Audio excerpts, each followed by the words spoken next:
let's just do the regular streamer sign on.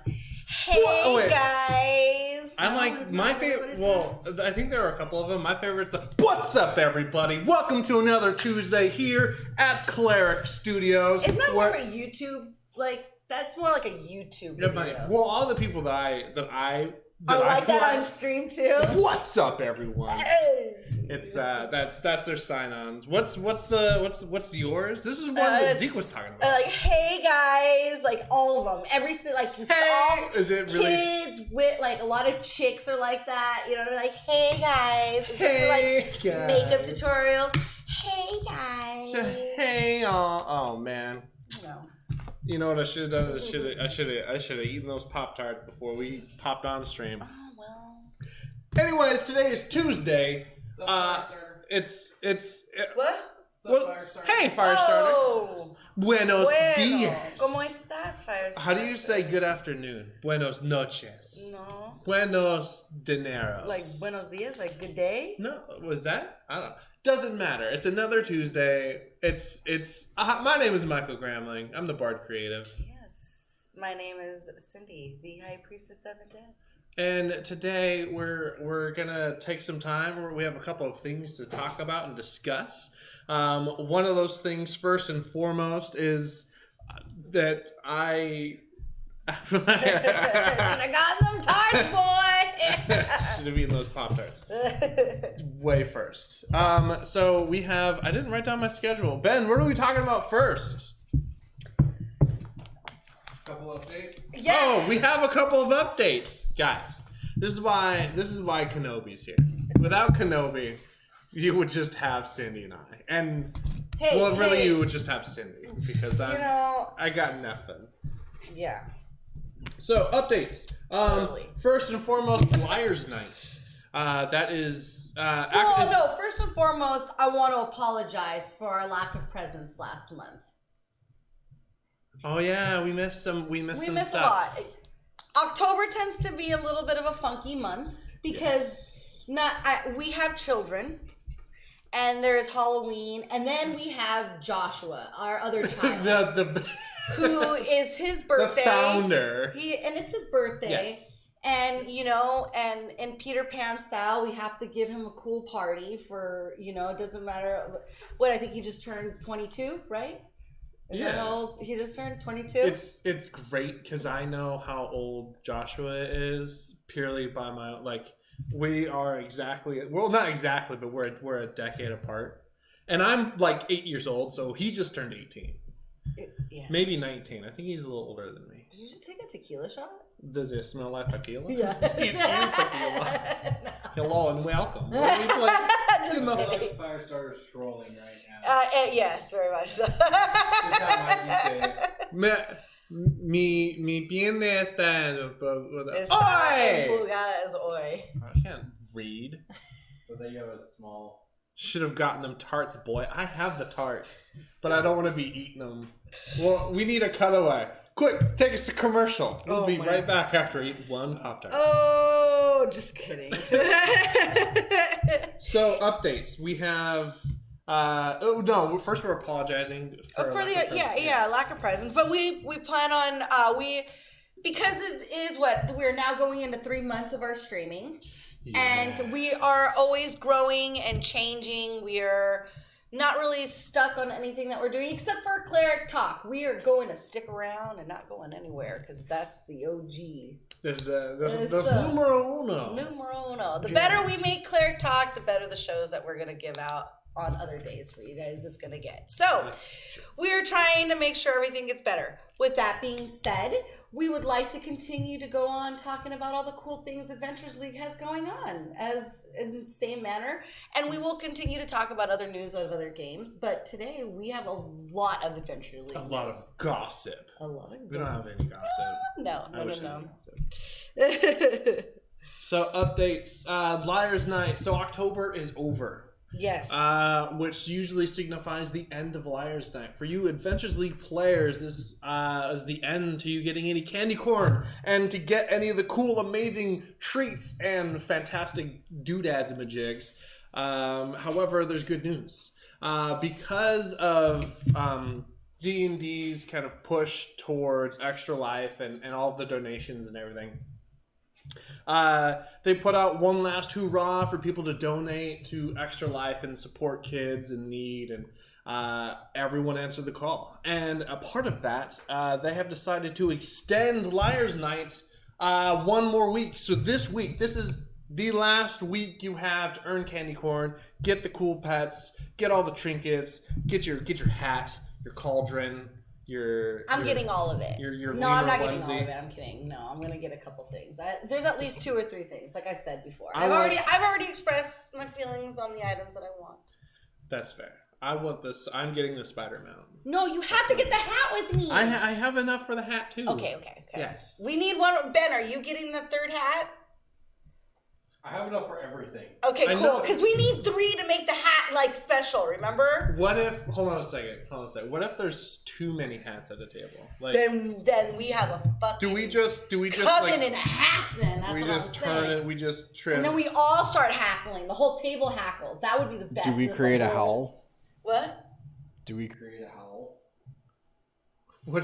I hope so. I mean, and then I think we all need to like strip down nude and start dancing in a circle around the table, like Why? You know what I mean? Why is it? Why is that? That's always the naked. go-to.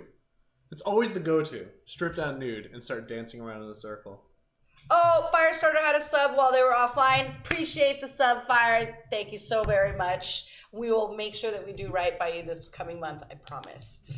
So, Liar's Night, this is your last week to earn candy corn. Yes. Get your cool stuff and all that fun jazz. We did celebrate. Stop clicking on the table. Yeah, you keep clicking. Who gave me the clicky? You gave yourself the clicky. Here, take it from me. I'm going to keep clicking it. Yeah, I was like, what's that filter? That's crazy. Now I have something that I can click 4 times in a circle. Oh, no, Ben. It's okay. Don't worry about it. I'm not going to click this one. This one I can't. This one doesn't do the stuff. So, it was, so Joshua Gonzalez, he's your co-founder of Cleric Games. It's the 2 of you guys. Yes.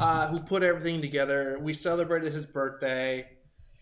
Danny helped us set up the birthday party. We did, which was a blast. We did drums of the dead, right? Yeah, we did. We played second tier. Yes. You were at the table with us. Yeah, I got to sit and play, and Ben was there. Ben sat and played too. Congratulations, Fire, getting engaged. Ooh. Fancy. Congratulations. Remember the time Ben got engaged? Yes. As the AL event? That was a good time. At Emerald City Comic Con. Emerald City Comic Con. I remember Always be the special to day. you now. So on our second date, she goes, by the way, I got us tickets to Emerald City Comic Con. Which is why I proposed to her there. Aww, that's a cute story. He said, I couldn't wait any longer. I waited a year. I decided the week after Emerald City of 2017 to propose to her at Emerald City. That's nice. That's cool. Anyways, before I start crying, because I'm an emotional woman. Let's go. I'm getting yelled at to propose and do the engagement thing. It's cute. I want to do it in Costa Rica. When the hell are you gonna have time to I'm going to Costa Rica 2020. With the aunties or what? Maybe.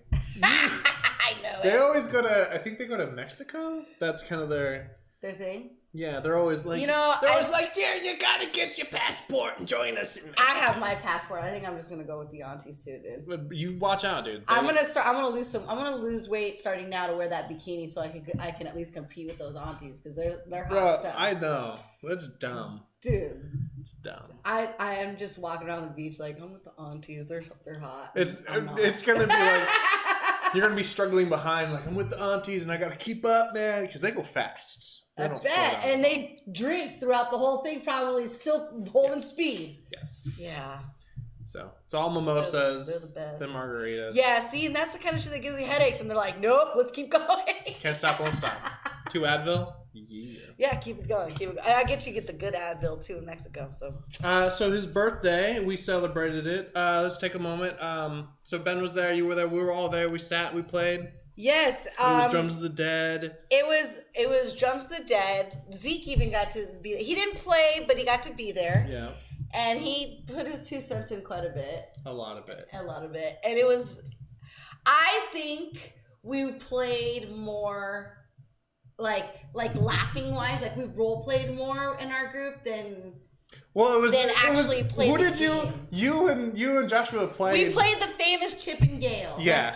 Rescue Ranger and Rogue. Which is like awkwardly Yay, enough, you guys there had, he is. There's the handsome stuff over there. the two of you guys were on like the twinsy kick the whole night. Like someone would say something, you guys were dancing, did everything insane. What's her name? Valandra? Valandra, right? Sure. Valandra is the name of the lich elf. Is that her name? Yeah. Valandra, right? Am I saying that correct? Yeah. Sure, whatever. I hope I said that correctly. Anyway, Hashtag, is her name Valandra? and it's Audrey who played her Yes. too. Did a great job. I love She her. comes up to the table and she asks the two forest gnomes the pistol-toting forest My, gnomes. aren't to you dance. adorable? He goes, dance for me. And we both just started doing, everyone loved it. It was the dance. We just started doing this. And it doesn't stop. It doesn't stop. That was super funny. It's the best. But that whole night was like, I don't think we played a game where there was as much role play and laughter in a while. Like we had to role play like trauma victims for a bit.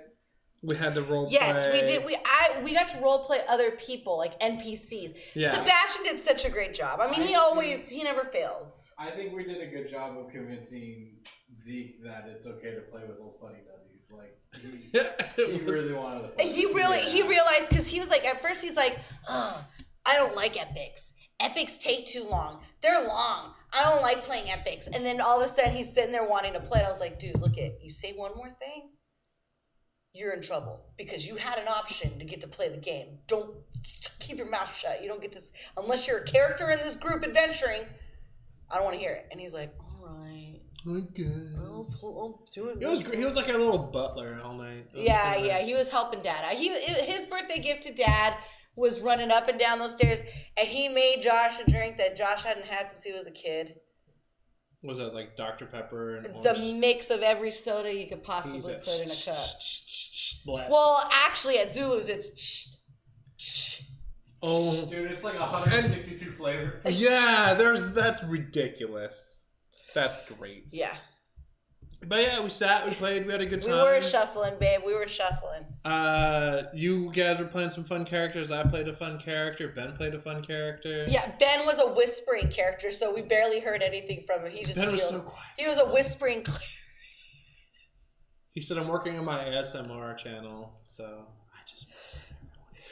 And then we had Amber at the table. Yes. And it was funny because you played a female, didn't you? Yeah. And then you had Amber next to you, and then Sebastian's wife, Michelle, next to Amber, and they played two male, Yeah. And it's funny because they played two male characters, one with both halflings, right? I think they were both bards as well. Yes, both bards. Then we had Josh and I that were forest gnomes. Yeah. That was two females that were like just a ranger and a rogue, and then we had the giant female half-orc barbarian, right? And we also had you were a dwarf. Female dwarf. A female dwarf. That was Ben. And it was. I mean, the whole remember the vision was you would come up and they'd be like, they only sent you, and then it'd be like a little totem pole of little mini people just coming out behind you. I'm here. I mean, it was fantastic. Yeah, I love that imagery of I'm the half orc who's just in a sea of little people. Yeah. Yeah, that was really fun. Blood circles all over. There was a blood circle. We don't have a clip of that right now. I'm working on it.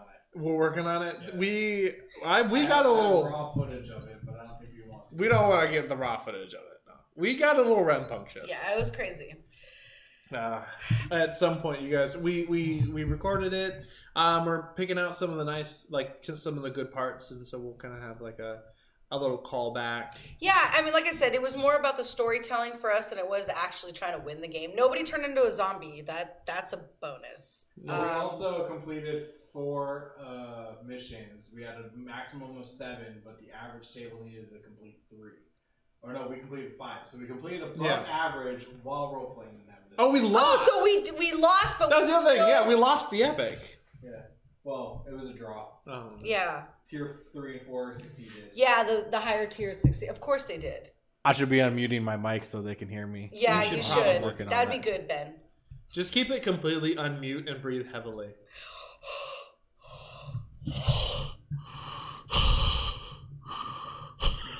That's so bad. That's so bad. Don't ever do that. Ever. Oh my god.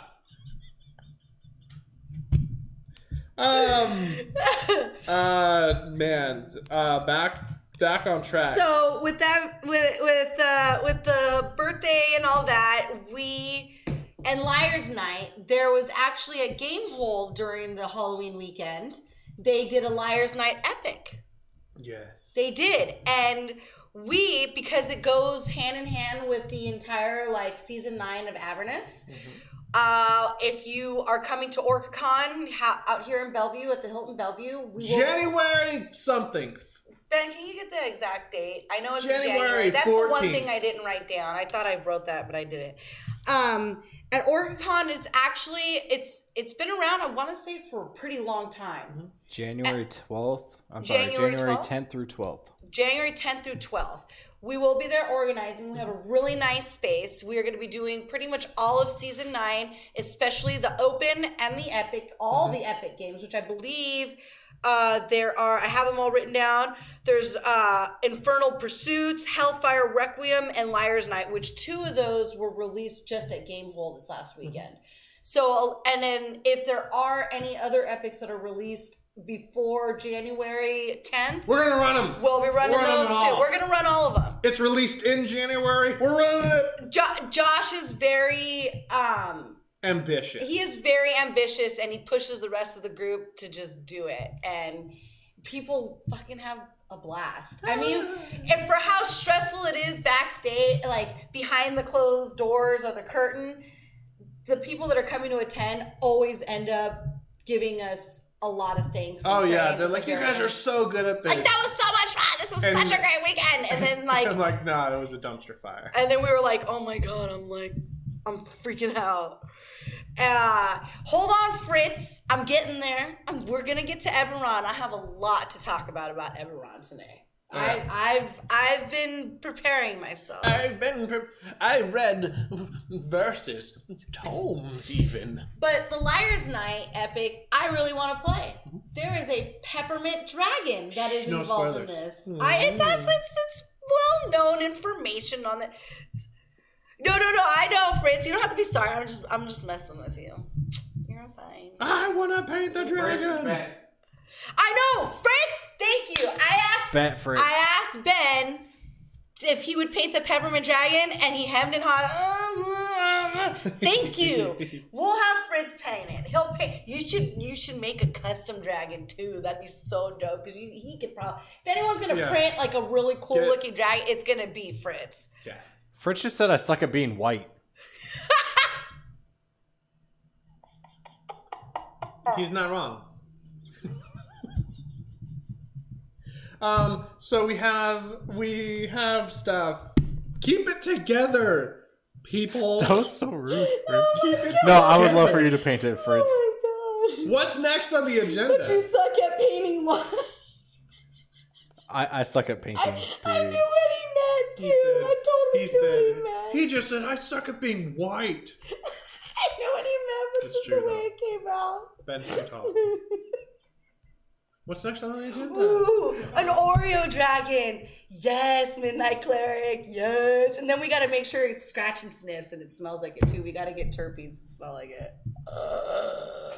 I got it. We should do that with the peppermint. No. Add just need to peppermint get a oil big... in the paint. I wonder if they would fuck with the paint or if it would actually allow it to smell like peppermint. No. Just get a big base, and then just have that base somewhere where you could put oils and stuff to make it smell like that. Yeah. Can we do drop some dry ice into it so that way it's a smoky peppermint? That'd be cool. Oh my god, now, okay, look at, I thought I was the one that was high here, okay? Everybody.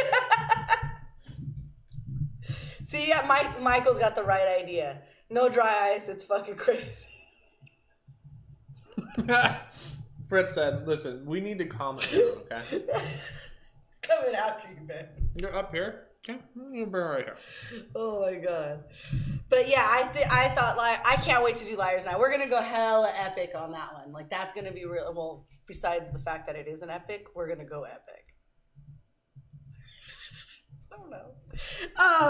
But yeah, that's that. I'm pretty excited about because I mean, as far as I know, Halloween is like one of my favorite time of the years. That's a squash. So She loves Thanksgiving. as pumpkins, I got a pumpkin here. I love Halloween. I love it. I married a man whose birthday's on Halloween. I always say he's like my ultimate collectible piece. You know what I mean? And so I think to be able to play an epic game that's kind of like surrounding like that time of the season, I think. It'd be nice. Hello. It'd be nice. I get to revisit this in January. Yeah. It's fantastic. But yeah. Which what are you excited about? What have you ever like really looked into anything that we're gonna be running at OrcaCon? Oh no! All I know is that I'm gonna be playing a lot of D&D. I'm gonna be DMing my pants off. I think I'm gonna try to DM the open. Yeah. I really want to DM the open. I want to be a part of it, and if not DMing it, at least NPC it. I would love to play Pip-Yip or something, you know. What I look forward to is kind of like when we kind of figure out all the games and stuff that we're gonna run. Mm-hmm. Like I wanna put the Muggaleen special on there somewhere. That's what I wanna run some Mikey games. That's what I want to do. That's what I'm looking forward to. It's a late night after night. Don't stop, can't stop. Welcome to the party. Look at you. I'm sorry, I got distracted by the conversation. What? Josh is letting Fritz know that we are running Eberron stuff at OrcaCon, and Fritz is like, "Hey, you're supposed to wait until somebody tells me the things." Got Mark from Dragonflight in saying hello. Oh, hey, what's up, Mark? I know, I've met Mark. Yes. So we have other stuff on our agenda of stuff to talk about. Yes. So then that we move on to Eberron. So if you guys don't know what Eberron is this other crazy world that was created back in 2002 during 3.5 and then kind of revamped up later on in 5th edition. If you want the more updated version, there's the Wayfinder Guide to Eberron, which you can... I download digital copies, or I purchase the digital copies, and then I get them printed out. That way I can kind of write in it and like do stuff, and then I always have the hard copy like for collect. That's way easier. I was like, did you put notes in here? No, that one I didn't have notes. My notes are all in here. Chapter 1. But that I had printed when I went out to Gen Con, when I had done that with Rudy for the Inkle Society. Okay. Oh, it's magic? You know? What did we do? Our audio got out with buffering. Fritz, I love all of it. I love Eberron, pants on as long as they're gray, pants sweats. Off. Oreos straight up, dunked in milk. This is my computer buffering, I'm sorry. Oh, we're still good? Yeah. Okay, good. We're still good. So with Eberron, that's since yesterday, it was 15 days. So now 14 days from now is the release, right? For a new Eberron, which Amy Durza went ahead and there's a preview game out there that you can purchase of a module that is called the Oracle of War. And I believe that one, how many parts of that? I can't remember. I want to say that there's like 3 or 4 parts to that little storyline. I don't know. I can't remember. 7. The number is 7. Which you can actually, if you guys go on to dndadventureleagues.org, you can find that. There's so much information on that website. Everything that they put on there gets linked into the Facebook also. So if you don't catch it on Facebook, going onto this website is a really good source for that. Mm-hmm. And they also have the links on how to get to all the different modules that are available for Adventures League. So this was actually announced recently too. The preview games that they had released. Yeah. Those were done on the 28th. So everything's coming out very quickly here. Yeah. Which I'm a little bit nervous at the speed they're releasing stuff, just because Eberron is a huge like favorite with a lot of people. I hope they don't rush too fast through stuff. But I mean, at the same time, I'm very happy that content's coming, and that's something that I'm really looking forward to as well. Yeah, I just saw that.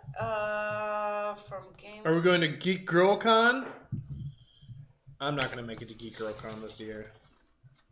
I'm not sure. I know that we were going to try to get on there, but I know that there was. I don't know. Josh is the one to ask those questions if we're going to Geek Girl Con.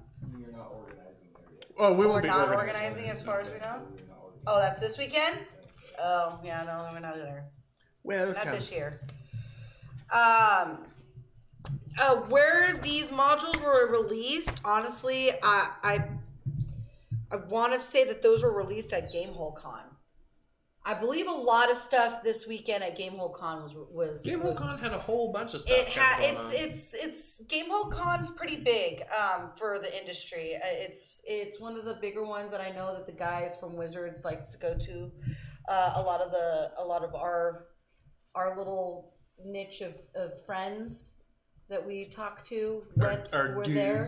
Our dudes. Some of our dudes. Some of our dudes. Like just a few of our dudes. Just a few of our dudes. Like went there, dude. But yeah, they went there and so yeah, it's pretty interesting. I'll read to you exactly what Amy wrote because there's not really any way to summarize it. It's just a quick thing. It's the same post that she put up on Facebook, so I'll just read it out loud. Okay. The Oracle of War campaign begins with the characters as scavengers, adventurers who head into the highly dangerous Mournland to locate and extract artifacts from the remains of the ruined nation of Sire. Sire? C-Y-R-E? Sire? I want to say Sire. Cry from Kyrie. Shut up. Based on those initial scavenging missions, the characters soon find themselves embroiled in a world-spanning adventure that will take them from levels 1 to 20. Your first step is in taking part of the Oracle of War campaign is to grab the Oracle of War Player's Guide and prepare to create your character. If you are interested in being a DM for the campaign, also read the DM's Guild Guide, running your Oracle. Okay, so yeah, that's it. Just it's just a quick one to kind of get you introduced. Now, if you guys aren't familiar with Eberron, again, I got a little bit of an advantage of getting to be a part of a little campaign during Gen Con, which then you got to play with Rudy. I did. I didn't really get to explore much of Eberron. I was kind of in a mansion with a bunch of goblins, so and I didn't get to really leave there, so I didn't really get to see the world. And there's so much in the world of Eberron. If I'm going to compare Eberron to anything, I would have to say, like, think of our time. Like it's us and us humans. Instead of believing in like gods that are other humans, like we do now in IRL, we worship dragons. Mm-hmm. And like the dragons are these gods, and they're the creators, and they're the same way that we use like Greek mythology and Christianity uses like different angels and gods and all that kind of stuff that created the worlds and stuff. It's the same thing with the concept of dragons in the world of Eberron. Yeah. I mean, that really all ties into like the creation, like of the universe in a sense. Right? Yeah, it is. To me, the aesthetic of it reminds me a lot of the cartoon. Do you remember the movie Treasure Planet that Disney released? Yeah. It's very much so like that, with like the aircrafts that are like these ships. It's these ships, and it's very steampunky looking, you know, and it's very kid noir. It is very kid noir. Now, the thing with it also is that Eberron is going to be more of a magic that is used in Eberron is going to be more of a tool and science. It's more kind of like they understand that these deities and these gods give them the power, but they're also not so much like an entity. It's more of like an energy that provides them with this magic.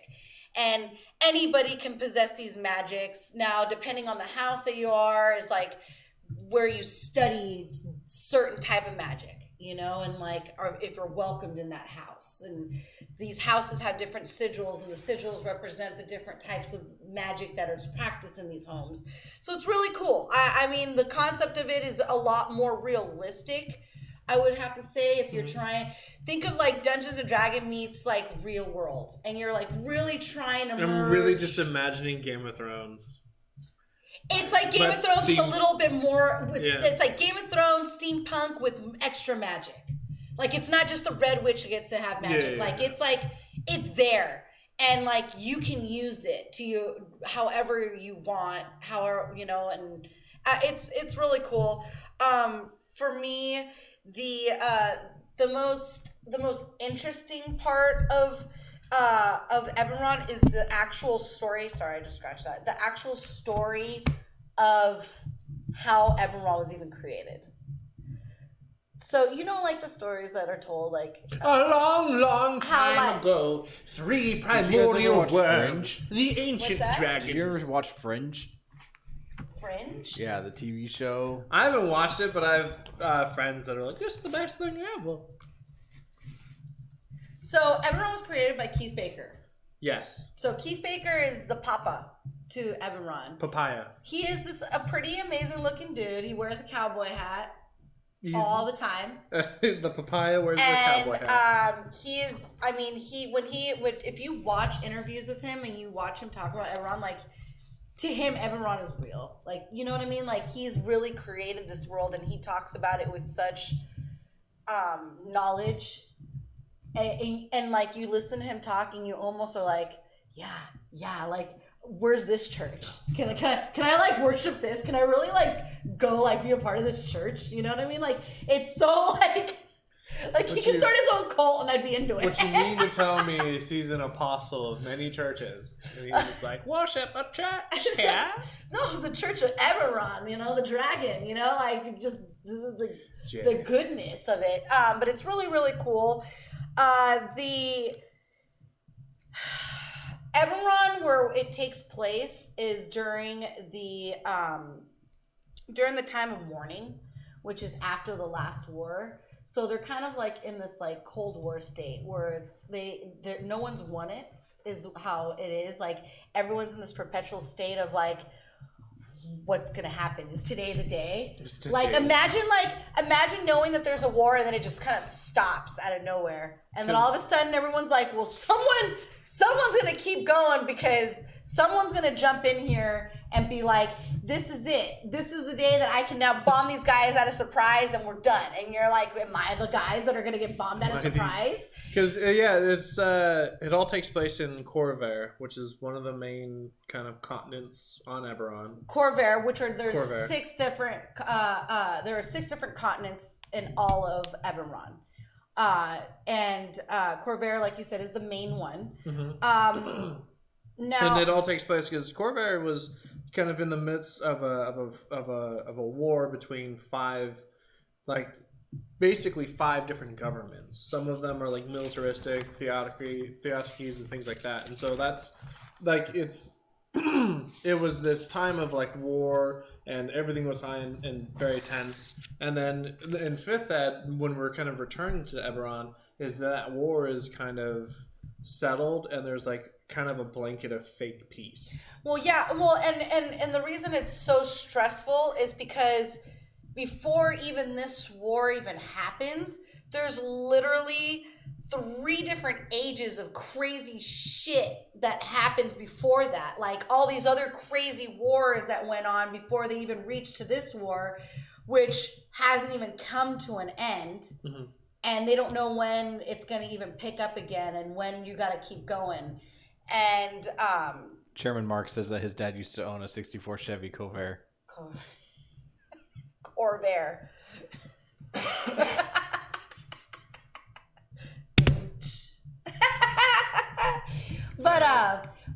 but yeah, and now with that being said, Corvair is a pretty important place, but what you then learn on to find out is that Arganessen is another one of the contents that's kind of further out to the That's the one with the dragons, east. isn't it? That is the land of like the dragons, and like it is. There are ancient dragons that actually still reside there, and like they want nothing to do with what is going on anywhere in Corvair or anything that's happening, because as you adventure into the story, you start to learn that there's still wars that are being fought that we don't even know about. And so like that, you start finding yourself in the middle of all of that. Mm-hmm. Now, to really start off Eberron, I guess I can, let me see if I can do it justice and explain a little bit of how Eberron was even created. Okay? Start from the beginning. So there are three, I can't ever say the word. It's the way they specify it. Primordial worms. Primordial. No, not primordial. The progenitor. Oh yeah. Is the progenitor dragon. So literally like the three original dragons of the world. We have Sybaris, we have Eberron, and we have Kyber. So they're the ones who created the different planners, as you said, planners. The different planes and different platoons. Yeah, so as they're creating this and they go for a resting period, this prophecy arises. Now what that prophecy is, there really is no. This is my favorite part. What's the prophecy? Nobody knows but the dragons. Whatever the prophecy is really upset Kyber a ton. Like she was not stoked on what was being said about her future. Oh my gosh. And what they were prophesizing. What's that? In the beginning there was a bar, a napkin, and an idea. Then the devil's let his home, the vision of Eberron was born. The devil's lettuce. He said, I got a good idea for a story. On the third day, they drink martinis. And on the Pretty third much, day. you know what I mean? And then they got drunk and got into a big bar fight. You know, sibling fighting. You know, that's what happens. Well, anyway, so Kyber gets super sad, right? Kyber then goes and attacks Sybaris. Sybaris is obviously not strong enough to fight against Kyber, so Kyber then rips and shreds Sybaris apart, which then creates this ring of dragon, known as the dragon shards. And it's this ring that's encircling. Well, then Eberron goes to defeat Kyber. He said, bro, that's not real cool. That's not dope. Yeah, like, hello. How could you do that? Like, sister, why would you do this? Like, have a heart. Like, that's not, we're not here to kill each other. And like, Kyber's like, bitch, I heard what you said behind my back. That ain't happening. I'm gonna fuck you up. And like, she took off and she fucking bit off her nails. Okay, and she said, let's get down. And so have I ever encountered a situation where they start biting off their nails and like, it's go time. That's what my nail girl told me. She's like, I was like, what happens if I'm at a bar and like my nails? She's like, girl, I won't be mad at you. Just bite your nails off real quick and then you get your hand in a fist. That's what we talk about at the salon. That's because your salon lady's a gangster. Me too, though. She hella gangster. But so is Kyber. Yeah. So Kyber then is attacking Eberron, and Eberron finds herself that she is not strong enough to defeat Kyber. So what she does is she grabs Kyber and pretty much encapsulates Kyber and imprisons her within a big, huge bear hug, and becomes the material. Eberron becomes the material plane, and Kyber becomes the fiend demon maze, cavernous underground, pretty much hell, and is there. So so now we have Sybaris, who is the ring that surrounds Eberron, which is the astral, the sky, the outside. We have Eberron, who is now the material, the middle plane, pretty much like Mother Earth, the Gaia. You know what I mean? Like the same concept as that. And then we have Kyber, who is the devil, you know, like the darkness. It is the darkness is pretty much what Kyber is. That's just misunderstood. They're known as Cybers, also aka known as the dragon above, Eberron, the dragon between, and Kyber as the world below.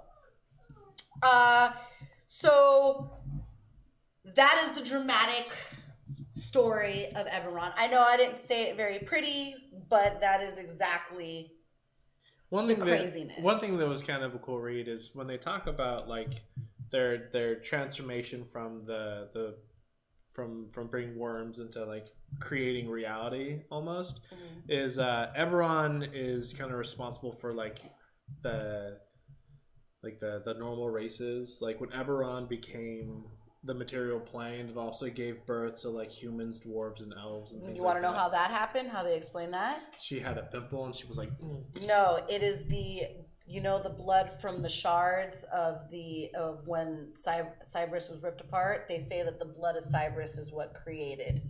It was the blood of dragons that created the humans and the lesser races. What you mean to tell me is they're all dragonborn?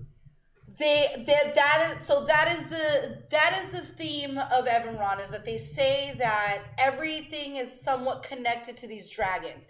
And so now leading into the birth of Eberron now leads us into the talk of the ages. So now we have the three dragons, right? That's the beginning of Eberron. Then that leads us into the age of the demons.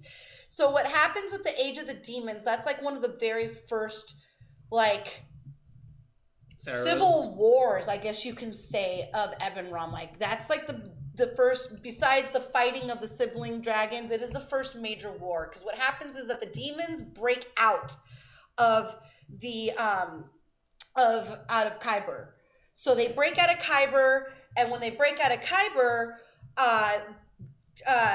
the dragons that were on the surface, that were roaming, that were the majestic dragons and they fought them, they were dragons. They were very animalistic. They fought amongst each other. They were, it was like, it's like putting a pack of dogs and like letting them live. They're majestic as fuck and they can get along, but they also fight ugly. You know what I mean? Like goldfish. I don't know. Cats, dogs, you know what I'm talking about. Lemurs. A lot like maybe lemurs. Lemurs. You're such a like jackass. Anyway, I'm trying to make a point here and be super cool, and you're breaking it up with silly. They're a lot like the majestic creature known as the cuttlefish. That's how their unity and their I don't want to hear what Katie's nicknames for your private parts are, dude. If she ever called it a cuttlefish, I would be proud. Anyways, change colors. Anyways, with that being said, the dragons then had to fight these demons, and they were in war for like thousands and thousands and thousands of years, like hundreds of thousands of years. At one point, the dragons had to summon help from these mystic serpents with wings, and they were called. Midnight Cleric, just subscribe. Thank you, Midnight Cleric. These mystic serpents with wings were called caudals. I don't know if I'm saying it right. They're spelled C-O-U-A-L-T. Caudal? A caudal. Quaddles? Yeah, something like that. I can't really pronounce the quaddles. Is that what it is? Like a quetzalcoatl? It's a serpent C-O-U-A-L with wings. T-L? TL, yes. Like it's based on. They had to summon help from the ketchup bottles. So Ben is correct for it said. So a quaddle. So they summon these quaddles, and these quaddles are like super high energy, fucking magical beasts. Like they're freaking amazing, right? But they're still not strong enough to completely take down the demons and the fiends down back to Kyber. So what they have to do at this point is they have to then now get together and like pretty much sacrifice themselves to bring down and put themselves down into the darkness with these monsters and fiends. And after they do that, they after Quaddle. Thank you, Fritz. After they do that, the dragons are now freed from this age of monsters. Okay. At this point, the dragons the ones that do survive, that are still alive, they are a lot more thankful. They don't fight as much at this point. Everything's a little bit more passive. Things are a little bit more chill. They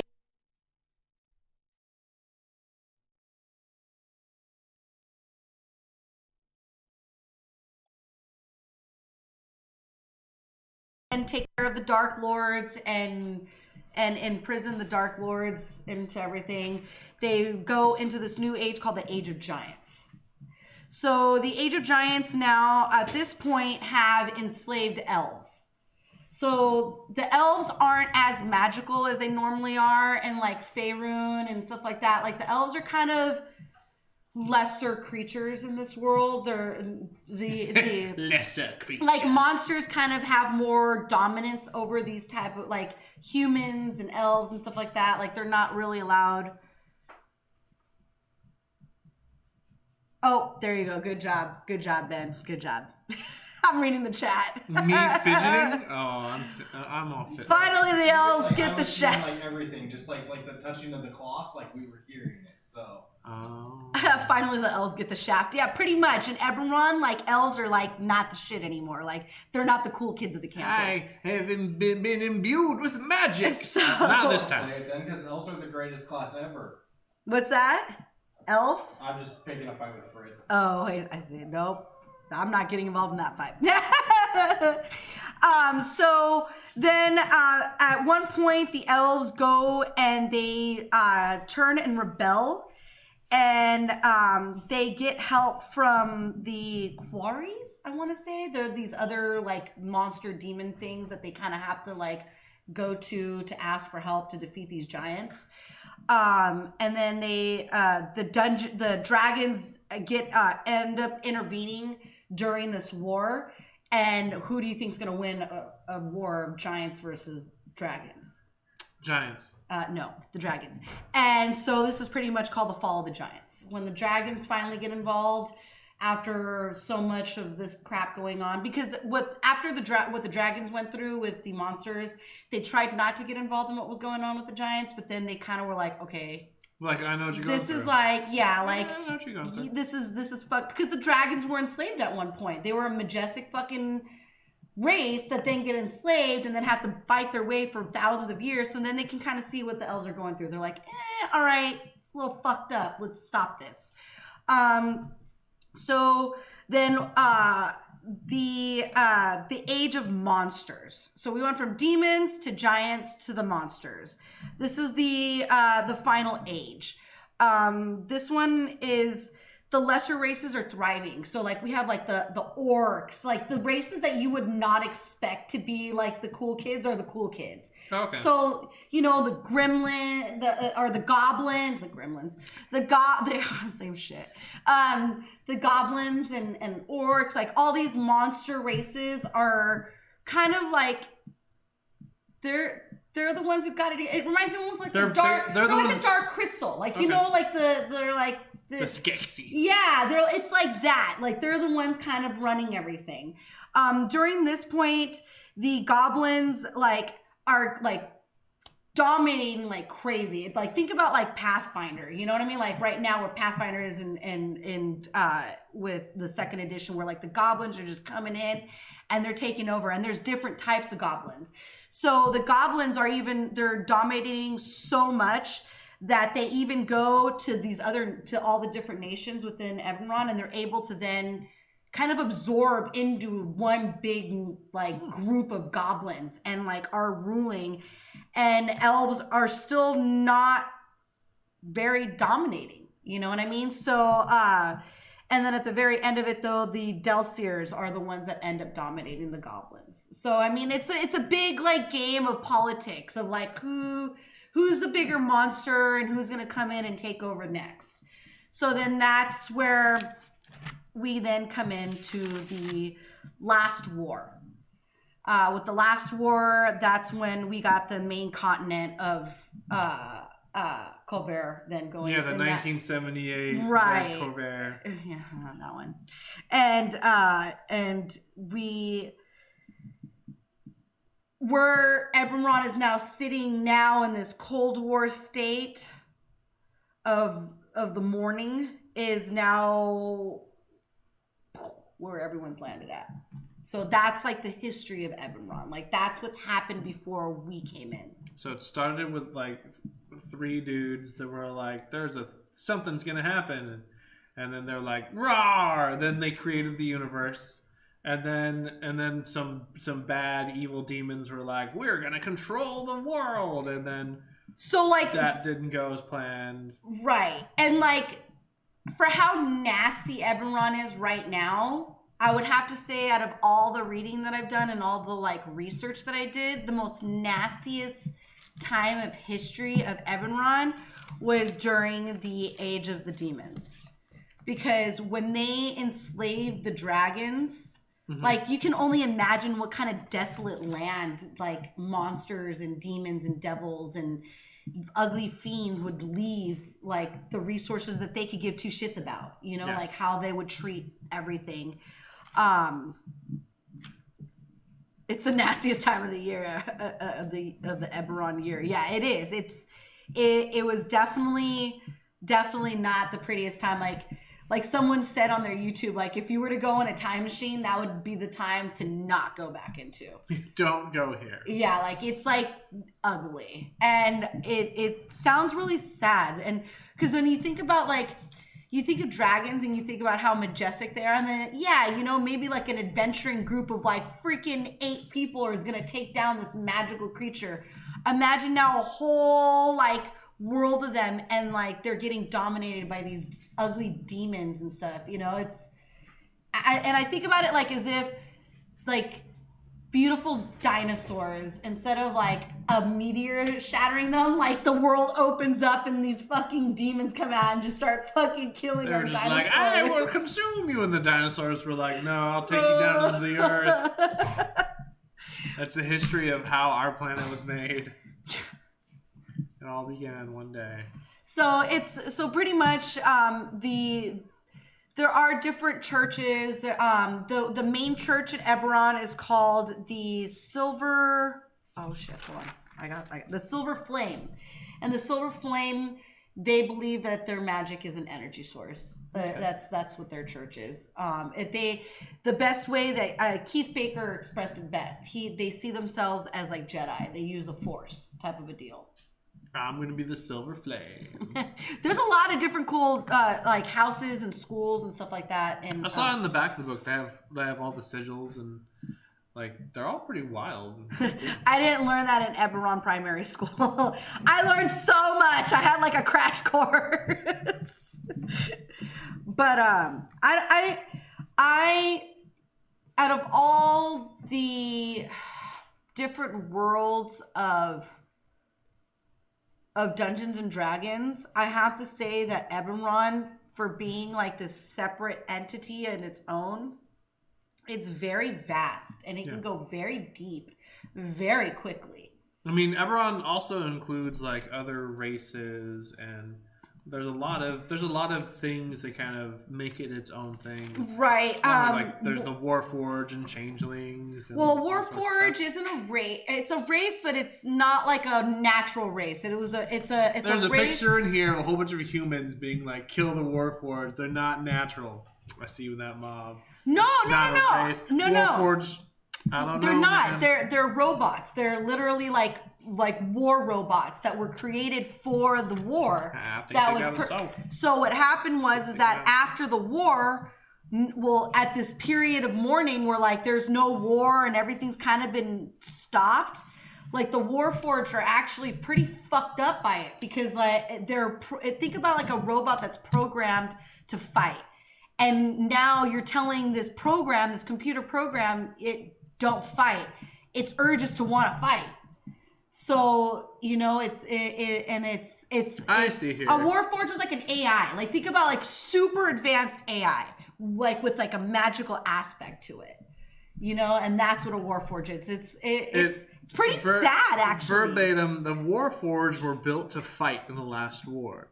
The first Warforged were mindless automations, but House Kenneth devoted vast resources to improving these steel soldiers. An unexpected breakthrough produced fully sentient soldiers, blending organic and inorganic materials. Warforged are made from wood, metal, but they can feel pain and they have emotion. Built as weapons, they must now find a purpose beyond the war. A Warforged can be a steadfast ally, a cold-hearted killing machine, or a visionary in search of purpose and meaning.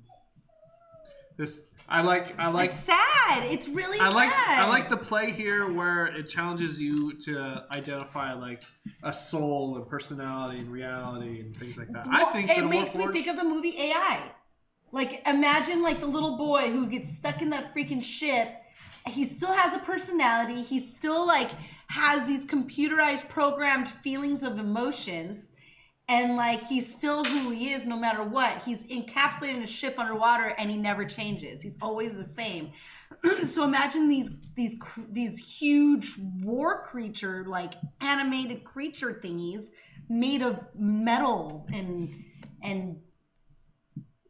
wood. And is it wood? I don't know. Like it's like different metals. It's a mixture of organic and inorganic. So there's no reason that a Warforged couldn't have like lungs.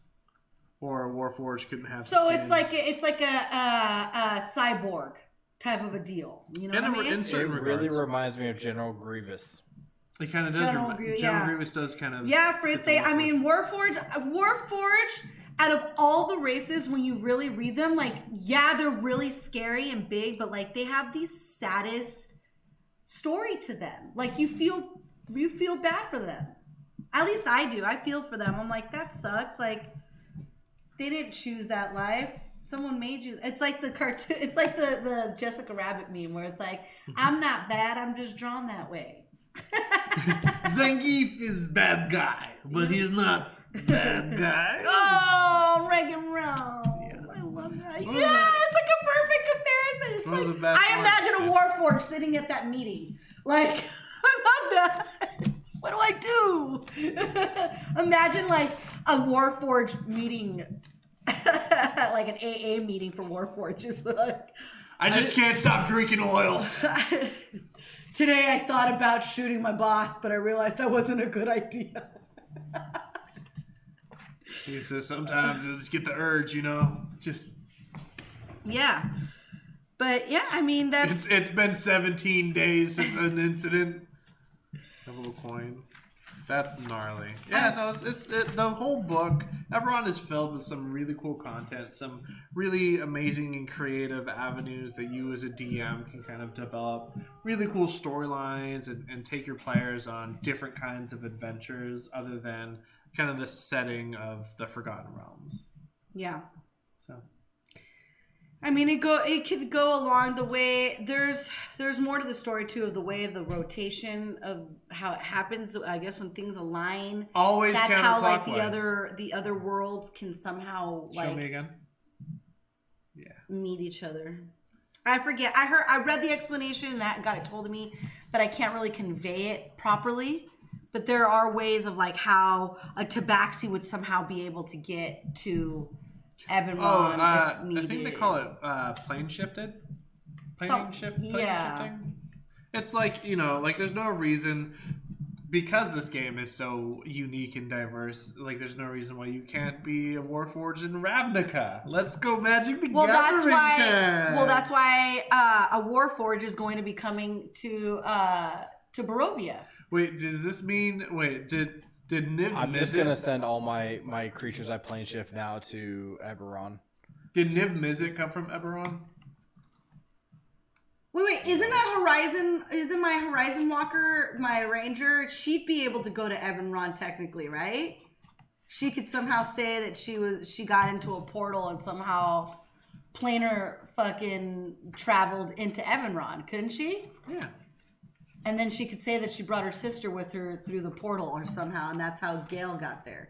See, dude, like there's so much cool shit that you could do with it. Or maybe you find Gale there, but it's not actually Gale, it's changed. Oh, it's a changeling that knows about my sister somehow. Oh my god, that'd be so Because weird. of its dragon mark, it knows your secrets. And okay, so going into we'll go more into Ebenron for the next cleric talk. I'd like to go a little bit more and talk more about the different races. I just want to talk about the dragon shards.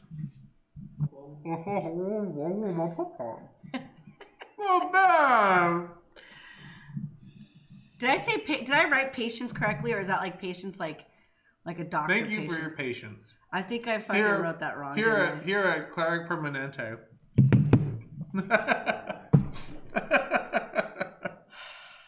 What can I say, dude? Please tell me what ails you. I've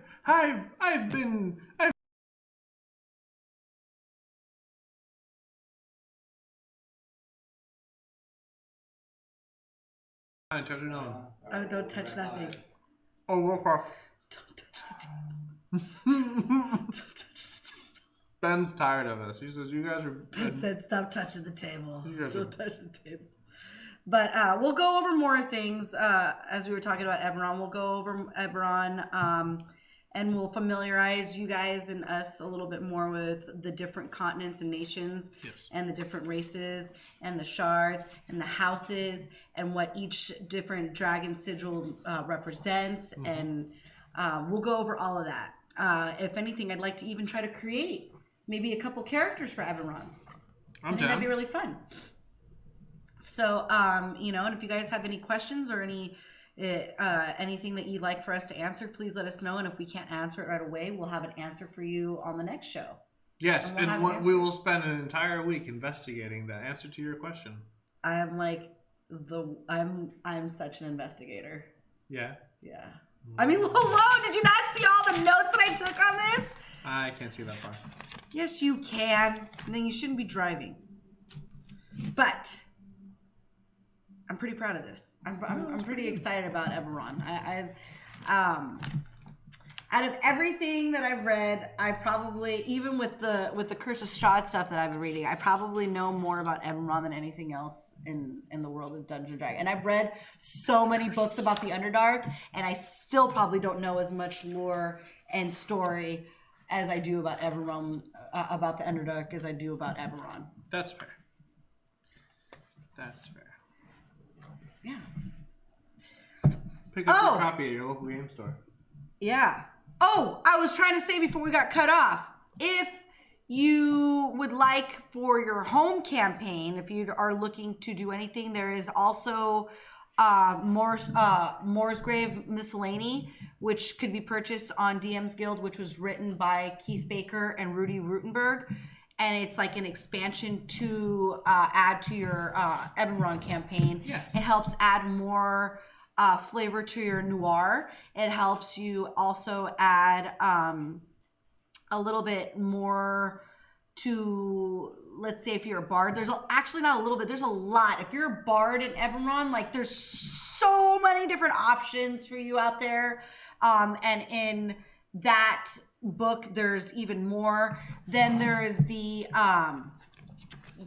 what's the race called? I can't think of the race. They have a lot more expansion on this race too. The shifters.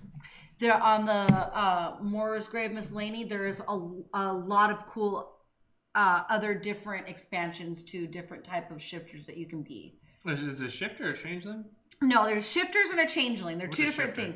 A shifter, think of it, it's exactly what you would think it is. It's like a were animal of some sort. And so it's like a tabaxi. Right, yeah. You're so what it is you're like you're a humanoid, but like you have certain characteristics that would look like a certain animal that you were like born with, kind of a deal. Like let's say you could be a human that somehow has like a snow leopard in you. So you would have like maybe the shape of a snow leopard, and like your fur is gonna be on your face, like you would have like a hairline that's like white with like black spots like a snow leopard. So and like maybe you're really fast like a snow leopard, or you can climb. And there's in the Moore's Grave Miscellany, for the climbing feature, you would have to go to the Moore's Grave Miscellany to get that kind of a shifter type of creature, because that's where that's at. We'll go over that a little bit more on the next episodes. That's cool. But Shifter that's a sounds shifter. neat. And then a changeling is just a human with like white, like they're like almost like tieflings with like no pupils. And then, but you don't really know that about a changeling because they normally are always in like this like state of looking different. Like either they're looking I'm like aware of the changeling thing, but the shifter thing, I didn't know about the shifter stuff. Pretty deep. Yeah. Fritz says Keith is releasing a book through the DMs Guild in December, which contains all kinds of more info, like additional sub-races from traditional races like bugbears and the symbiotic dwarfs. Yes, I did see that also. Symbiotic dwarfs. Which is really surprising because I really do hope they use the Moore's Grave Miscellany because there's a lot of cool stuff on there that they did for expanding on the races and different things for classes. I hope that the book that Keith releases is just another supplement with the Moore's Grave to the Wayfinder's Guide. That's pretty neat. Yeah. Would you like to talk about what our next subject is? Because I think this one's pretty interesting too. Are we doing the Unearthed Arcana?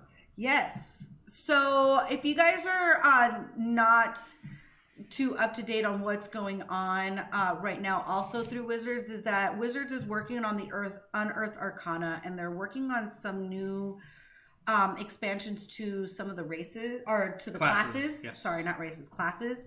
They've already done a bard and a paladin that they worked on. They worked on a wizard and a warlock, and I think they touched on a sorcerer. The newest ones that they just released is a fighter, a ranger, and a rogue. Jeez. And they're one new one for each. Yes. I read them all, and I know that you guys were you and Ben were kind of like, I don't know about the swarm feature on the ranger. We'll get to that. We'll get to it. I'm really excited about it. Awful. Dude, no. Okay, so like for a person like me who role plays things, I don't know what you mean. There is so much cool shit that I could do with that because like I love horror movies. So to me, that is such a when we get to it, we'll get to it, and you can talk all about it. And I'll explain to you like an X-File episode it reminds me of and everything. So let's go because I love it. Quick reintroduction of the Unearthed Arcana. So what Wizards does is they kind of put out playtest material that you can kind of take home and use. Yeah, I'm gonna take a dab while we're doing this. Go for it. Ben, can I ask you for one quick favor though? Will you rinse me out and put a little Pepsi in there? A little Pepsi to get pep in my stem? We don't have normal water, do we? What's that? You're gonna get it European style. There's no ice in the freezer? That's fine. It's cold at least. Jeez. Europeans don't. They put their fridge at a very low temp, so it feels like their eggs are higher than room temperature, or lower than room temperature, I guess you could say.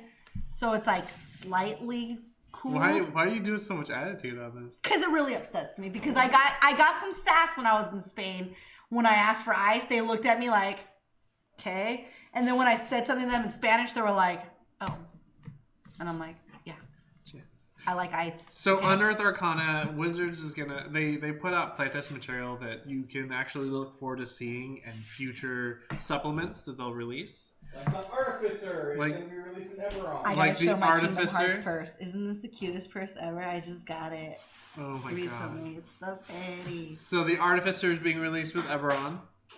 With that, we've also... What are you doing? I'm just putting it between us so that we can both love on the purse. Oh, okay. Do you have a picture of Zeke's costume? I do. I'm going to send it to Ben and Ben can put it up then. It's the dopest costume. So you keep talking about this while I fix that in the background and take my dab. Okay. As Sydney stated earlier, they did come out with supplements for the Fighter, Ranger, and Rogue. Which we kind of took some time to read about, and we're gonna talk about it. Yeah, you go first. I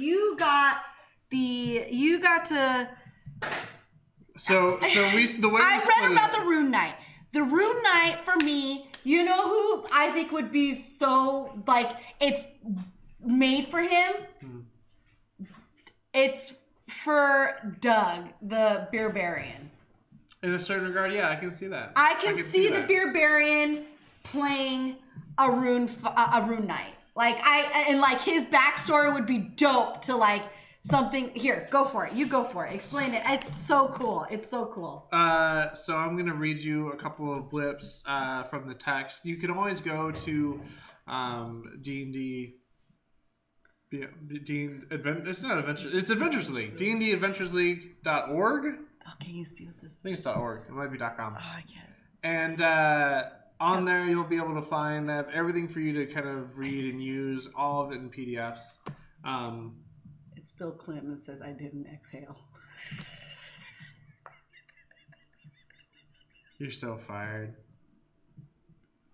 Following that... Didn't kill himself. Following that, they have released is for the fighter. It's a new martial archetype. So at 3rd level, as a fighter, you get to choose between all of your archetypes. One of them is champion. One of them is like Eldritch Knight. And this they just came out with is called Rune Knight. So the Rune Knight, you have discovered how to enhance your material prowess using the supernatural power of runes. The ancient practice of rune magic originated with giants. Skiltgravar, or rune cutters, can be found among any type of giants, and you likely learned your methods first or second hand from such a mystical artisan. Whether you found the giant's work carved into a hill or cave, learned of the runes from a traveling sage, or met the giant in person, you studied the giant's craft. In time, you learned how to carve and apply runes to your equipment and how to invoke their magic, ultimately becoming a rune knight. Now, it is just as you might expect. You get to choose different runes and apply them to either a weapon, a piece of armor, or I think that's it. A weapon, armor, and or shield. Yes. I did my reading. Are you proud of me? Or shield. You do gain a couple of bonus proficiencies, so you do get smithing tools, and you do get to learn, read, and write giant. Rune magic is the Rune Knight feature. When you take this, you get to inscribe 2 runes on your choice of weapons, armor, or shields. Every level that you gain in this class, you can replace runes that you know with a different one. But you only get to know 2 runes off the bat.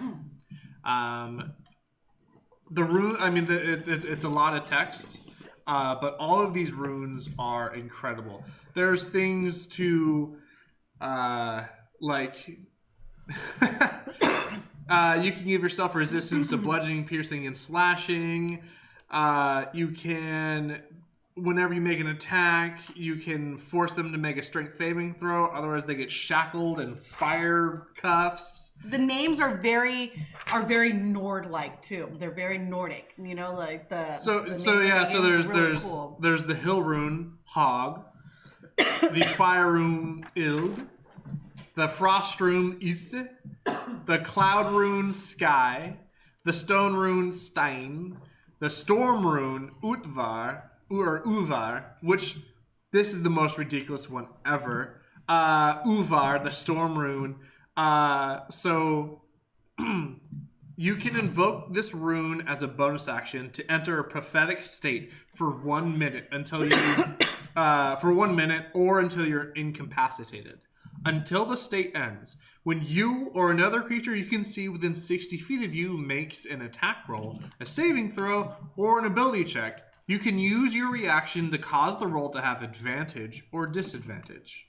Once you invoke this rune, you can't do it again until you take a short or a long rest. Which is cheeseball, like, But short rest for and 1 whole minute.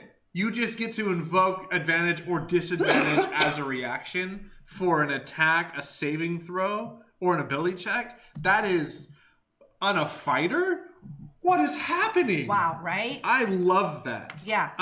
All of the runes are really impressive, and they bring a lot of diversity into what I might consider is the most undiverse class. To me, a fighter is very blanket. You don't have special. You don't do anything. No, you're really a fighter. Special. A fighter's a fighter. Like there's no magic. You're just a fighter. And other sites have magic. Oh yeah, you're right. Yeah, but it's traditionally that's not normal. You know, you get feats and you get like if you're gonna do like a fighting kind of magic, you choose a monk because then it kind of combines the two styles a little bit more. Like you get what you would expect out of like some sort of fighting magical creature. And then my other favorite perk is also you gain giant might. So as a bonus action for the next minute, you if you are smaller than large, you become large. Along with anything you're wearing, blah blah blah blah blah. You also gain advantage on strength checks and strength saving throws, and your weapon attacks deal an extra d6 of damage. So the key words in this, if you are smaller than large, meaning that say you wanted to be a gnome fighter and you take this archetype and you decide I want giant's might, you can become a large gnome. Just whoop, you just jump from the small size category to large, and I love that. That I thought that was pretty cool too. So I think that's really cool. You can use the feature twice. And then you have to use it's a long rest to gain the ability back. And then after that, I mean, you get stuff at 7th, 10th level, and 15th and 18th level. All the stuff is really cool. They come with like you get to learn additional runes, so your kind of your spell book of runes kind of gets bigger, and then at the very end, you get to invoke. Or you to share rune magic with your allies. I mean, it's all really dynamic, I think, and it's to me it made me really excited about what you could do as a rune knight. I felt like out of the three options that they gave you for the fighter, ranger, and rogue, that the fighter got a little bit more.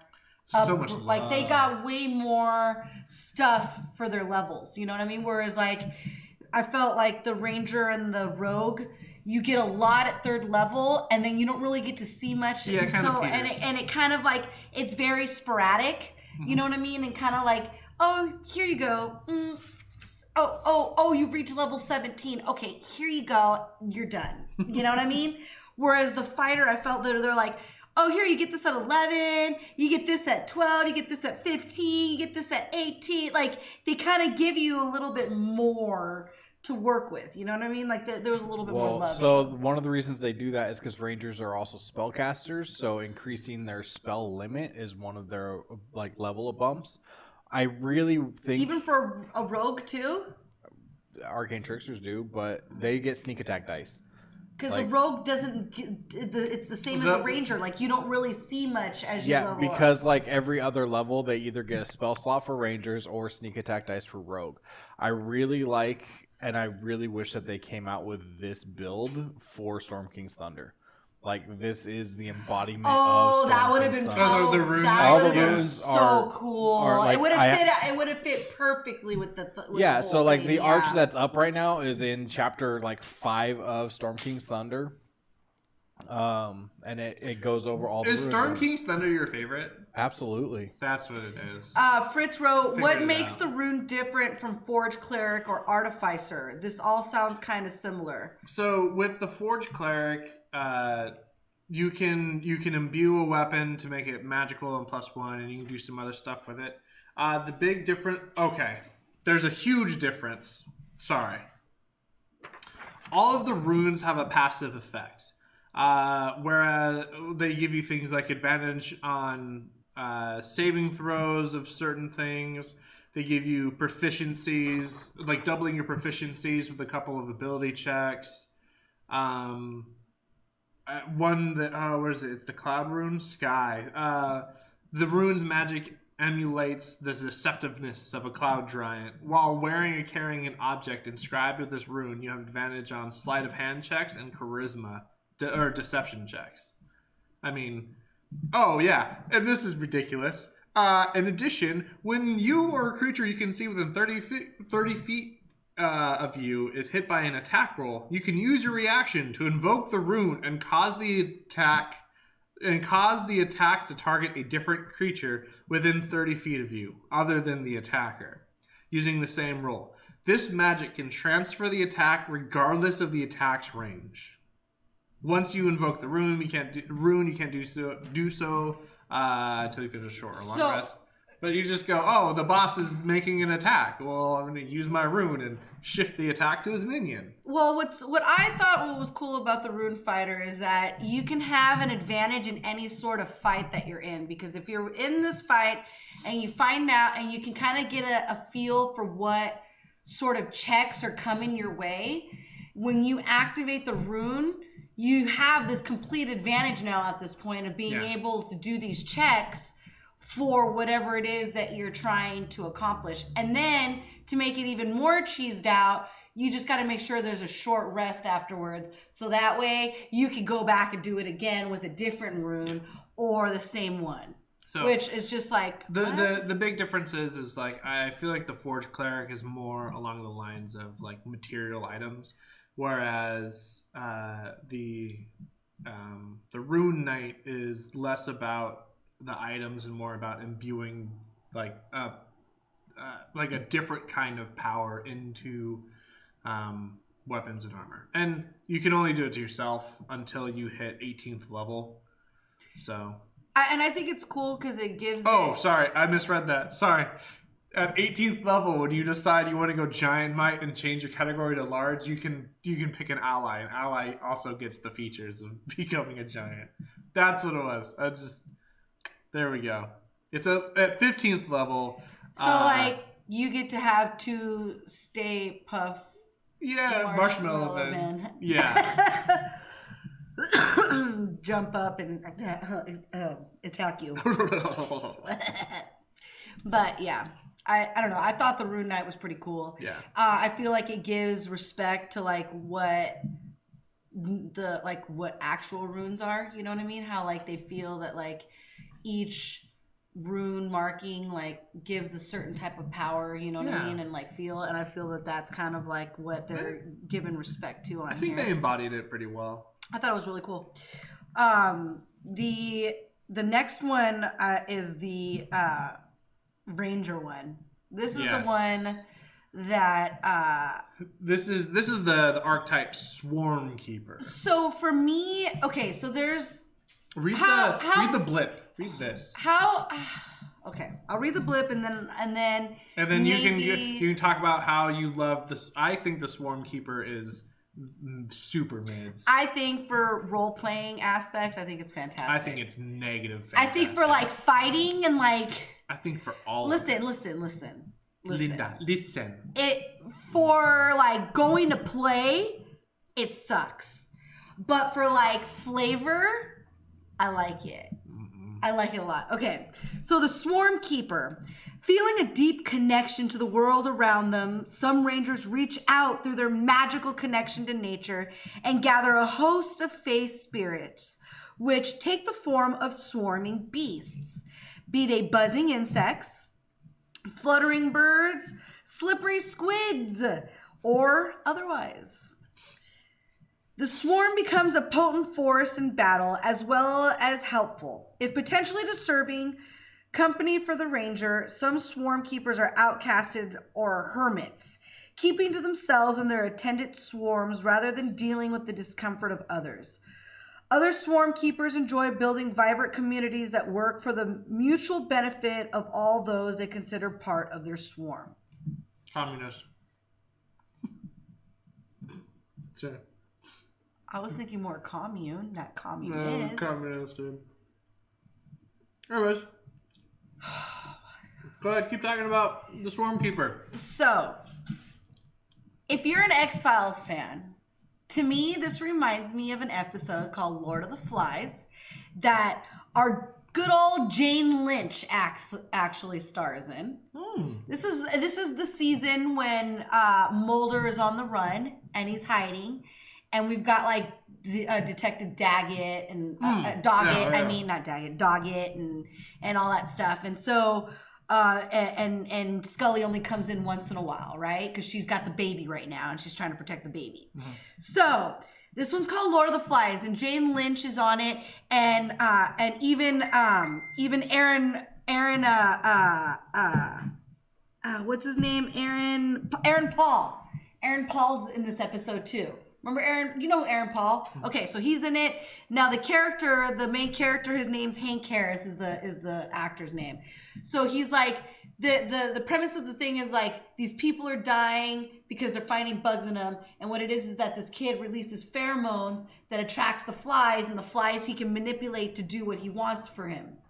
And then at the very end of the episode, you find out that Jane Lynch is also like an insect thing, and like, hey son, like mom and son can now insect out together. You know what I mean? Don't use those words. don't ever put those words together again. Okay. And so I think and like I like imagine like, okay, you can use this to so much advantage. Let's say you're in the ocean and like you're like either like a sea elf or a triton. You could be a swarm keeper and have like a sea of fish or something that like swarm around for you and do shit. Or like you can have like a, dude, the bird thing I thought was dope. Like I was thinking of like Alfred Hitchcock and like birds that just come up and like do, and like you can have like crows. So like it's so terrifying. So let's talk about the actual perks of being a swarm keeper. Okay, well let's talk about First that. off, swarm keeper magic. Because you're a swarm keeper, you get a couple of spells that are added to your spell book. They don't count against your spells. It's all about flavor, okay, people? We're about to they're kind of so like fairy fire, web, gaseous form, giant insect plague. Nothing too crazy. Then you also gain gathered swarm. You magically attract a swarm of face spirits that look like the beasts of whatever you choose.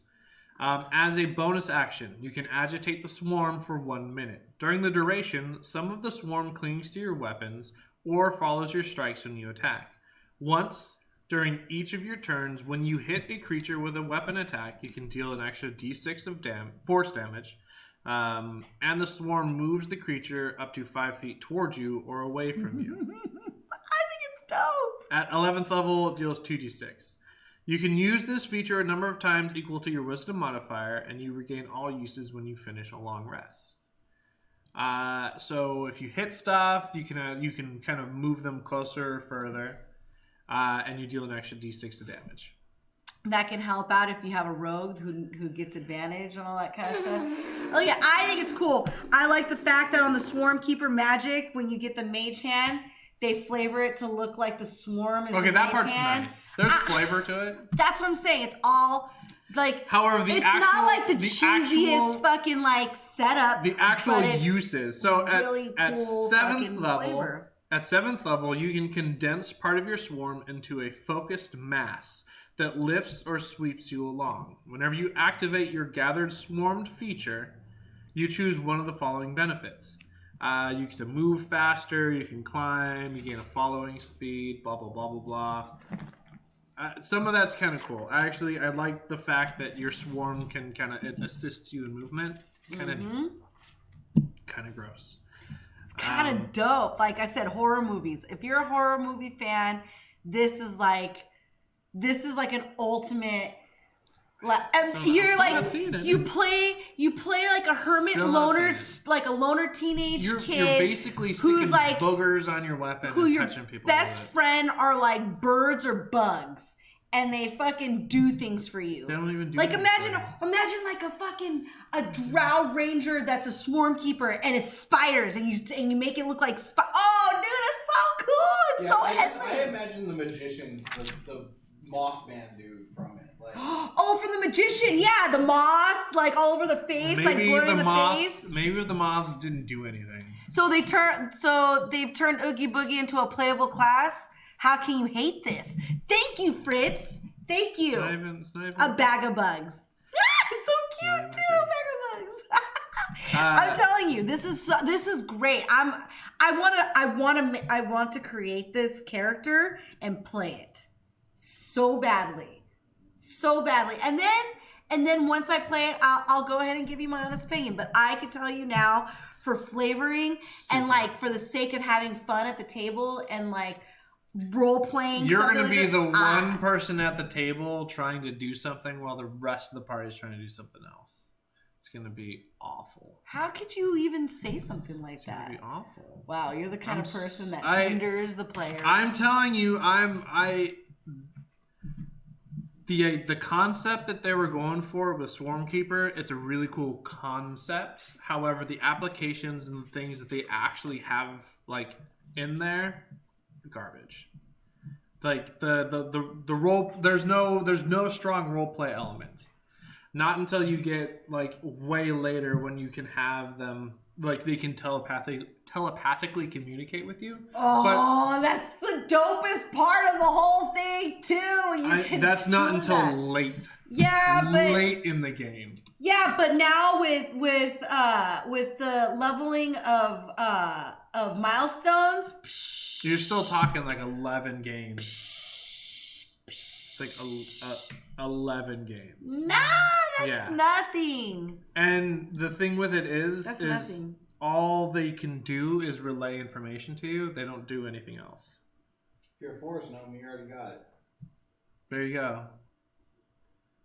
Again, it's so dope. I think it's cool. Way lackluster. I think it's cool. You don't think it's cool, Ben? I think that they could have made it awesome, but I don't like any of the stuff that's on there. None of it. I think. What are you gonna do? Explain. So here's explain the to me thing. one thing you would do. Unearthed Arcana is meant for playtesting. The one thing that we have to remember is that this is a playtest thing, and they're going to take feedback and change it, and then probably come out with a second edition of it to see if that fixes the problem. And I want to try it, and I would love to get input on it because I think the flavor of it is worth the while. Dude, the swarm doesn't even do anything for you. It does a d6 of extra damage. It does something for my soul, Mikey. See, what I would have liked to have seen is if they went Beastmaster route with the swarm, so that you could basically you could have the swarm move around and do stuff and attack or do some of this or some of that. That would have been cool. But no, the swarm is constantly in your space and it just buzzes around. It doesn't do anything. You can't do anything with it. It's creepy. You're just gross. Yeah. That's it. I know. I like being gross. You can be you can be anything and still be gross. Imagine if like your special bug was like lice. And you like had a main can of lice. If you just want to play a person who's covered in lice, I'm over. No, you play like an 8-year-old. You play an urchin. You're a Beastmaster when you eat those fucking Pop-Tarts. Thanks, dude. I'm so hungry. But the changes to the Warforged for the Wayfarer's Guide to the book was substantial. You've seen the UA change many, many things. Yeah. I mean, I'm willing to play it just so that I can be able to have some sort of input in it to see what they can change and then be able to improve it because I think it's worth it. I think the Swarmkeeper archetype is worth it. I think they whiffed it bad. So the next one that is they have, awesome. It's cool. Way cooler than a Swarmkeeper. I don't think so. Way cooler. I wanted to like it so bad. I really wanted to like it so bad. And it's pretty cool. Don't get me wrong. What is it? What's the name of this roguish archetype? I still think the Swarmkeeper. I think that the story and like how they're trying to describe to you it's called the Revived. I think it gets a little convoluted, and I think it kind of gets a little muddled up in itself. And here, let me read it. And it's kind of like it's cool, and I see where they're getting at with it, but they could have changed this explanation a little bit to be. I just spit. To be. A little less like muddled. Okay. You've had a soul-shaking realization. You've been dead before, yet somehow you are alive again. This life isn't your first. It might not even be your second. Your past life or lives are unclear to you, but you know that you passed through the gates of death, and the powers of death or some other influence wasn't done with you. You might have convinced a deity to let you return to the material plane. Perhaps you signed a deal with a fiend, or maybe you used an artifact that revived you. Whatever force brought you back, you now know the truth about yourself, that you are one of death's representatives among the living. It's a little like you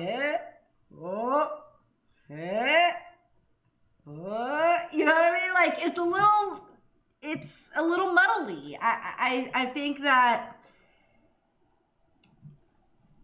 it could have been explained differently. I don't know because I'm not a professional writer, but I think it could have been explained slightly differently. It's just a little too crazy.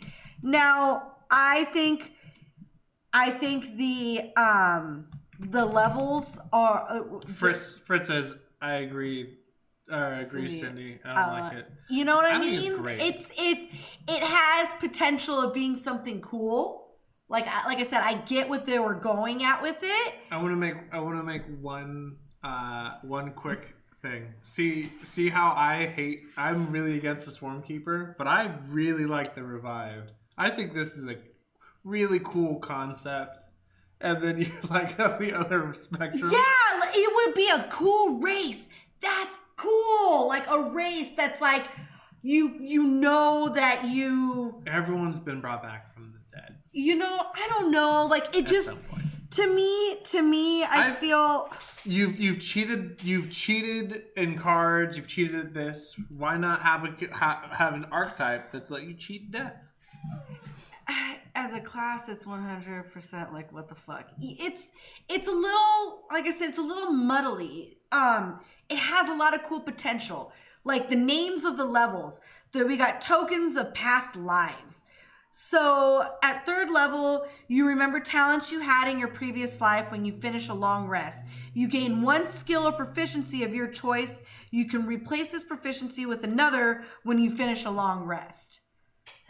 That's a lot. Like, you get to choose to be proficient. I feel like it's doing a lot of juggling. And I feel like this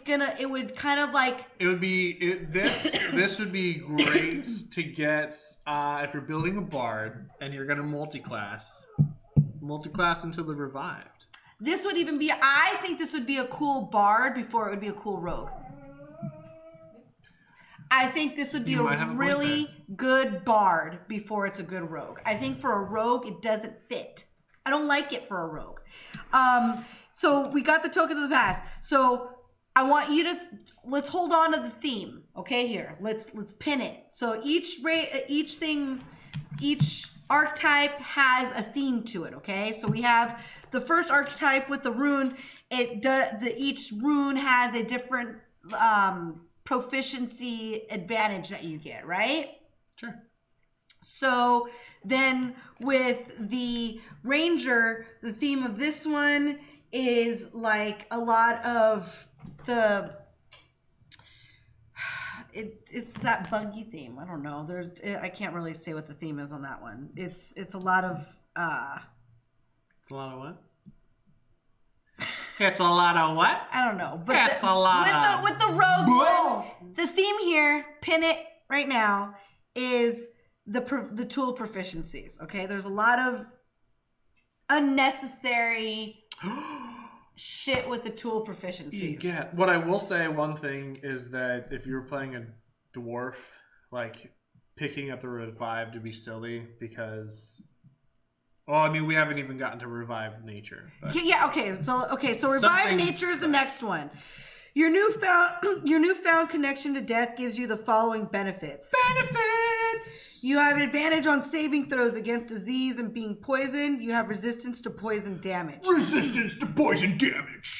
You don't need to eat, drink, or breathe. But you don't need to dance. You don't need to sleep. When you take a long rest, you must spend at least 4 hours in an inactive, motionless state rather than sleeping. In this state, you remain subconscious and you can hear as normal. Hashtag I'm an elf too. So what this makes me think of is like what they were going for in the rogue aspect of this is like they were trying to do like Dracula. Like, you know how Dracula is always like kind of behind you and like, oh, you always get like, people always get like scared, like, Dracula, you're so quiet. How'd you get behind me? Hold on, I feel like that's kind of what they're going. Can we cross the revived rogue with the Swarmkeeper Ranger right now? Oh, Jesus, man. Imagine the bugs are just like... He's like sitting there motionless as the bugs are crawling over his body. Hey, are you okay, man? And he's just motionless there. I'm fine. It's okay. But so that's cool. That's cool, and so is the bolts from the grave. You have learned to unleash bolts of necrotic energy from within your revived body. Immediately after you use your cunning action, you can make a ranged spell attack against a creature within 30 feet of you, provided you haven't used your sneak attack this turn. You're proficient with it, and you add your dexterity modifier to its attack and damage rolls. A creature hit by this attack takes necrotic damage equal to your sneak attack. This uses your sneak attack for the turn. So you have a ranged sneak attack. Yeah. Yeah. That's cool. You go. But here's the thing: if you miss and then like throw a dagger at them, you don't get to use your sneak attack because you've already used your sneak attack for the turn. That's why I think this would be a really cool style for a bard. I think for a rogue, it just kind of like too many bonus action. Oh, many bonus. Bards have too many bonus actions. I wish that there was a feat or a trait that gave you an additional bonus action. I wish you could have bonus actions equal to the amount, or equal to your dexterity modifier. Yeah. Connect with the dead. Connect with Diablo. Like I said, I'm not saying I hate on this at all. I think this is a really fucking cool concept. And I think this is one of these things that makes this pretty cool. Is connect with the dead. You get this at... You could create a link with a spirit through their corpse. When you do so, you can cast the Speak with Dead spell without using a spell slot or material components. Intelligence is your spell casting ability for the spell. Speaking with the dead in this way temporarily gives you a capability from a past life. You're unsure whether it's from your past or the spirits. When the spell ends, you gain one random benefit from the revived capabilities table. The benefit lasts until you finish a short or long rest. Hella cheeseball. Now, I like that they straight up were like D3. D3, I know. I was like, and now they're asking for a D3. 1, you learn how to speak, read, or write one language of your choice. 2, you gain one skill or tool proficiency of your choice. Don't worry, guys. I'm proficient in pottery tools. Why? I touched the dead man. And 3, you gain proficiency with one saving throw of your choice. I touched the corpse. We need to be dodgy. I gain proficiency in dodgy. I love it. I don't know. After you cast a spell with this feature, you can't do so again until you finish a short or long rest. Again, that's pretty cheeseball. You can only speak to the dead once per rest. Wow. Okay, so and then now there's 2 more. One at 13 and one at 17. Audience with death. One at death's door. This one's pretty. I like this. This is cute. This is pretty. Wow. Wow, you know what I mean? Baller. I mean, again, I can see a DM getting hella sad and pissed off and frustrated at this. This is good. When at death's door, you can converse with the powers of death. You have advantage on death saving throws, and whenever you make a death saving throw, your spirit can ask an entity of death a question that can be answered with yes, no, or unknown. The entity answers truthfully, using the knowledge of all those who have died. In addition, whenever you have 0 hit points and are healed or stabilized, you can change any of your personal characteristics, personality trait, ideal, bond, or flaw. I like the idea of like, we don't know where to go in our campaign. Guys, I got it. Kill me real quick. Or knock me unconscious. Yeah. Put me out. Yeah. Just put it. And they come, and then it's put all, me in, coach. and you come back as someone else. Well, yeah, but like then you know where to go because you asked the spirit. Do we need to go north, east, west? Okay, like there's my saving throws. Bring me back. Like that's fun. That I like. I hate that it's at 13th level. That should be a first level. No I have died. Tell way. me, great powers of the beyond, where are my socks? Yeah. At that point, you're playing like a voodoo fucking. All right, so the last one. I think just Grave Cleric is so much better though. Which one? Grave Cleric. Yeah, the Grave Cleric I heard is pretty dope. I have to read that one, but I've heard a lot of good things about it. So the last but not least is at 17th level. The Earthworld Jaunt. Ethereal. Jaunt. It's ethereal. Ethereal Jaunt. Like a ghost, you have the ability to slip in and out of the ethereal plane. You can now use your cunning action to teleport to an unoccupied space within 30 feet of you. You don't need to see that space to teleport to it, but your teleportation fails, wasting your bonus action if you attempt to teleport through magical force that is medium or larger, such as a wall of force. If you appear in a space occupied by another creature or filled by an object, you are immediately shunted to the nearest unoccupied space that you can occupy and take force damage equal to twice the number of feet you are shunted. I like the word. I like the fact that they use shunted. Now, that sounds like it could be a pain in the ass, or it could be really cool. I don't know. I feel like that could this whole archetype could be worked on a little bit more. I would agree. I would say that the only archetype that I legitimately I'm really wowed by is the Rune Knight. I thought that the flavor, all the capabilities, and all the parts about a Rune Knight are really like at least it made me excited to like, oh, I want to make one of these. Yeah, that one was a lot more polished compared to the other two. Yeah. It was a lot more. It seemed like a lot more time had been put into that one, or maybe they've already tested that one, and this is just another version of it. I really like the Swarm Keeper, like the idea of it, of being covered in bugs and like having that element. But I don't like any of the abilities that they kind of gave you.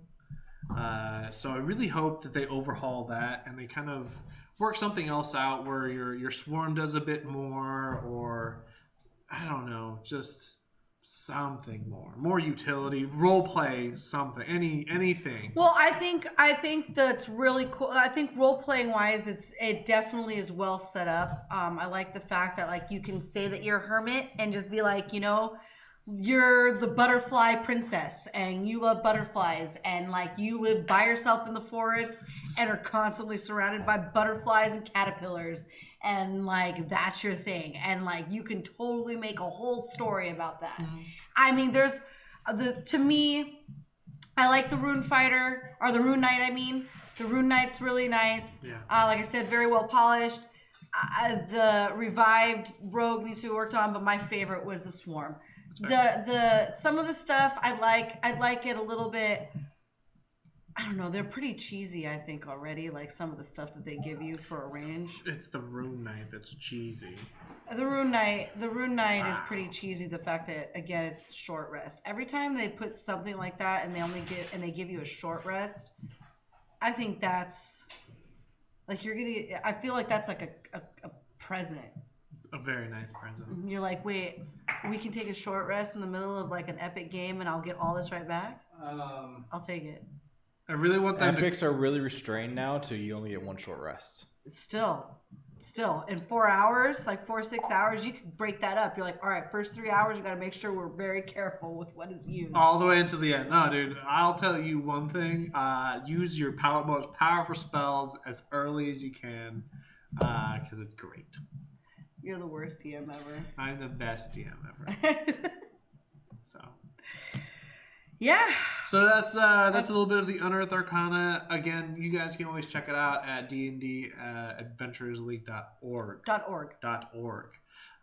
They have playtest material for all the other classes. So check them out, read them out. The survey is supposed to come out real soon, so definitely let your voice be heard. Let them know whether you like some stuff, you don't like some stuff, and possible changes that they can do to make what you think might make these supplements better. Yeah, if you're interested in Eberron, also on dndadventuresleague.org. Amy Linderza has a ton of information that is provided there, already some preview of the games also, so that you can get a feel for what you're going to be getting into in the next 14 days before the release comes out.